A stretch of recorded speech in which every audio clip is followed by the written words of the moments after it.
Bruce in Austin, Texas wants to know what my opinion is on vibration canceling footers. And he writes, within our hobby there are many schools of thought. Boy, ain't that the truth regarding vibration isolation. Hard and heavy footers versus soft and absorbent types, and even esoteric magnetic flotation devices. Do you think these truly make a difference? And if so, what components would benefit the most from them?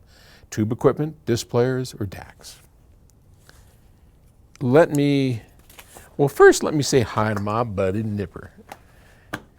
Terry and I have had some great dogs in our lives, and none were as nice as Mr. Nipper here. And I never have to clean up after him. I think vibration damping, while I know it's a huge tweak that people love, I put it in the category of, yeah, when I have time. Sorry, I do. I know it makes a difference. We made a product that we will probably wind up bringing back at some point called the Power Base. And it was multiple layers of sorbethane, which is a really wonderful absorbing material on a very heavy base. And boy, you put something on there and it definitely sounded better. No question about it. But having said that, and having experimented with tons of footers, I think those are tweaks and additions to a system that I would play with once I got everything else settled in.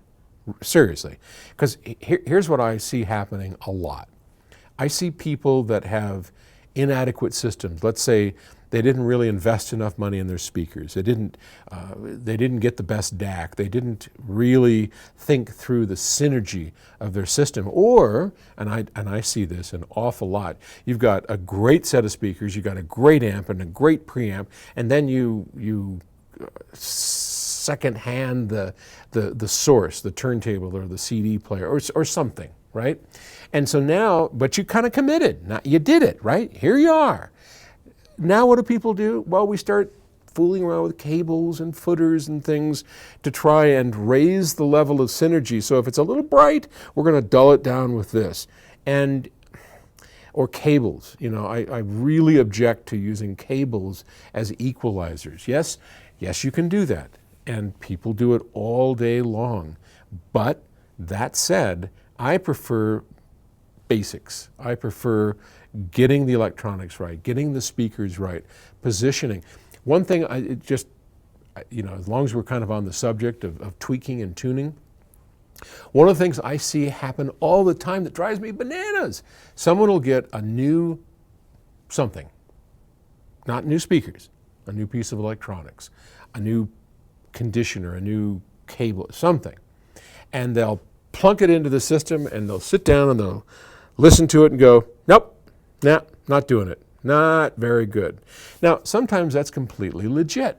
Sometimes we just know, oh yeah, that's lost all the detail and all of that. But many times we are shortchanging that piece because if you think about it, you set your system up in the first place based on a certain set of electronics and cables. Now when you put something new in there, you've got to go back and redo the system. At least tune the speakers a little bit. Do something to see if you can maximize that piece before you throw the towel in. All right.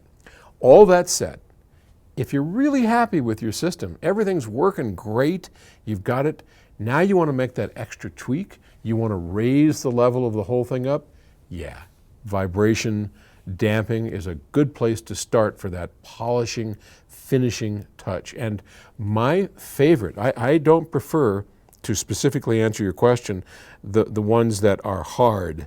I like the sound of the softer footers, the sorbethane footers. I know a lot of people like the hard still points and they can be effective, but for my preference, I prefer sorbethane or something that really at the higher frequencies is just kind of floating.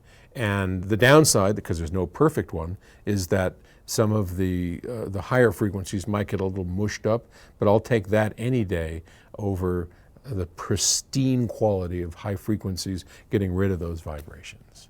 All right, hope that wasn't too long-winded. Thanks. Bye.